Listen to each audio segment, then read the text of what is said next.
Hello, I am Vinay. I am studying in Interface College of Computer Application in Davanagere. ನಾವು ಇವತ್ತು ಯಾವ topic ಮಾಡ್ತೀವಿ ಅಂದ್ರೆ ಫಂಕ್ಷನ್ಸ್ ಅಂದ್ರೆ ಏನು ಮತ್ತೆ purpose of functions.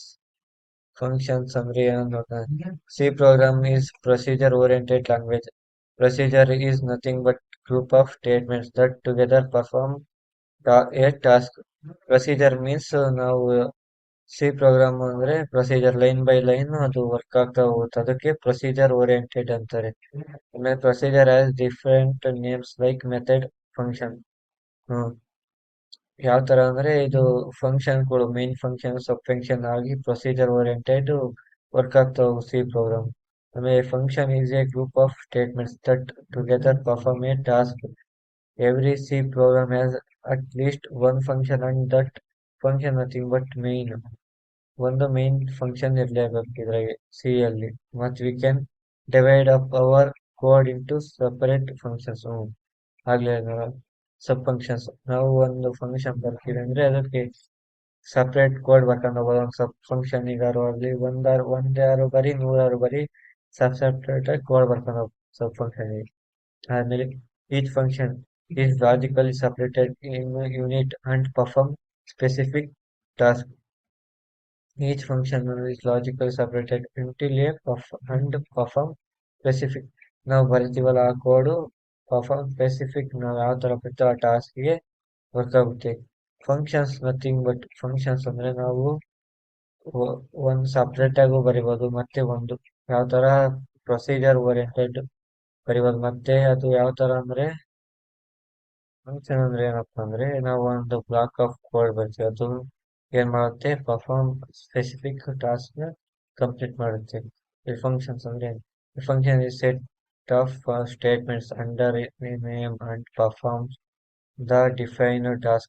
The idea is to put some commonly or repeatedly done tasks together and make a function so that instead of writing the same code again and again for different inputs, we can call the function. ಅದೇ ನಾವು perform ಮಾಡಕ್ಕೆ ಒಂದು specific code ಬರ್ತೀವಿ ಅದನ್ನ ಏನ್ ಮಾಡುತ್ತೆ complete ಮಾಡುತ್ತೆ ಅದನ್ನ ಫಂಕ್ಷನ್ ಅಂತಾರೆ. Function in C programming classifies in two types, built-in functions ಮತ್ತೆ user-defined functions. ಅವನು ನೆಕ್ಸ್ಟ್ ಕ್ಲಾಸ್ ಅಲ್ಲಿ ನೋಡೋಣ built-in function, user-defined function.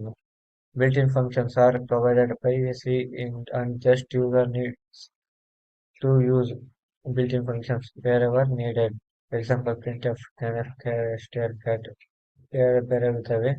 User-defined functions defined by ಇವು ಬಿಲ್ಟ್ ಇನ್ ಫಂಕ್ಷನ್ಸ್ ಅಂದ್ರೆ ಡೆನಿಸ್ ರಿಚಿ ಬರ್ದಿರೋ ಫಂಕ್ಷನ್ ನಲ್ಲಿ ನಾವು ಯೂಸ್ ಮಾಡೋದಕ್ಕೆ ಬಿಲ್ಟ್ ಇನ್ ಫಂಕ್ಷನ್ಸ್ ಅಂತೀವಿ. ಅದೇ user defined functions defined by user as per need. After defining functions, user can call the function wherever he needed.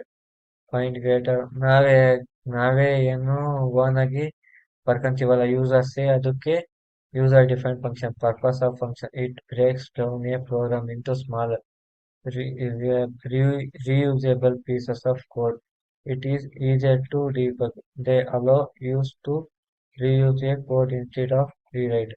ಇಲ್ಲೇನು ನಾವು important main ಆಗಿ ಏನ್ ಮಾಡ್ಕೊಬೇಕು ಅಂದ್ರೆ ನಾವು ಫಂಕ್ಷನ್ಸ್ ನ ಯೂಸ್ ಮಾಡಿದ್ರೆ ಸಿ ಅಲ್ಲಿ ಏನು ರೀಯೂಸಿಬಿಲಿಟಿ ಮತ್ತೆ ರೀಯೂಸ್ ಕೋಡ್ ನ ರೀಯೂಸ್ ಮಾಡ್ತೀವಿ. ಮತ್ತೆ ಸ್ಮಾಲರ್ ಕೋಡ್ ನ ದೊಡ್ಡಕ್ಕೆ ಒಂದೇ ಕೋಡ್ ಅಲ್ಲಿ ಬರ್ಕೊಂಡು ಹೋದ ನಾವು ಸ್ಮಾಲ್ ಸಬ್ ಫಂಕ್ಷನ್ ಗಳಾಗಿ ಬರ್ಕೊಂಡು ಸ್ಮಾಲ್ ಆಗಿ ಬರ್ಕೊಂಡು ಹೋಗ್ಬೋದು.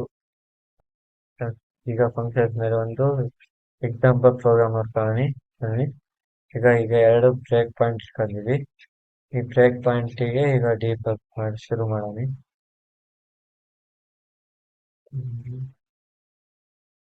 ಏನು ಇಲ್ಲಿ ಬಂತು ಇಲ್ಲಿ ನಾವೇನ್ ಮಾಡಿದೀವಿ ಇಲ್ಲಿ ಬರ್ದಿರೋ ಪ್ರೋಗ್ರಾಮ್ ಗೆ ಇಲ್ಲಿ ಒಂದು ಮೇನ್ ಫಂಕ್ಷನ್ ಅಲ್ಲಿ ಕಾಲ್ ಮಾಡಿದೀವಿ. ಏನ್ ಕಾಲ್ ಮಾಡಿ ಅದಕ್ಕೆ ಇಲ್ಲಿ ಬ್ರೇಕ್ ಪಾಯಿಂಟ್ ಬಂದು ಕುತ್ಕೊಂತು. ಈಗ ನೆಕ್ಸ್ಟ್ ಇಲ್ಲಿ ಕಾಲ್ ಮಾಡಿದ ಕೂಡಲೇ ಏನಾಯ್ತು ಇಲ್ಲಿ ಬರ್ದಿರೋದು ಪ್ರಿಂಟ್ ಆಯ್ತು. ಈಗ ಪ್ರಿಂಟ್ ಆಗಿ ಹೊರ ಬಂತು. ನೆಕ್ಸ್ಟ್ ಇದು ಹೊರ ಬಂದು ಇಲ್ಲಿ ರಿಟರ್ನ್ ಆಯ್ತು. ಏನಾಯ್ತು ಇಲ್ಲಿ ಮೇನ್ ಫಂಕ್ಷನ್ ಏನ್ ಕೊಟ್ಟಿದ್ದು ಅದು ರಿಟರ್ನ್ ಆಗಿ ಹೊರ ಬಂತು. ನೆಕ್ಸ್ಟ್ ಔಟ್ಪುಟ್ ಮಾಡಿ ಪುಟಾಗಿ ಏನ್ ಮಾಡೈತಿ ಐಸಿಸಿ ಅನ್ನೋದು ಪ್ರಿಂಟ್ ಆಯ್ತು. ಸರಿನಾ? ಓಕೆ ಫ್ರೆಂಡ್ಸ್ ಬಾಯ್.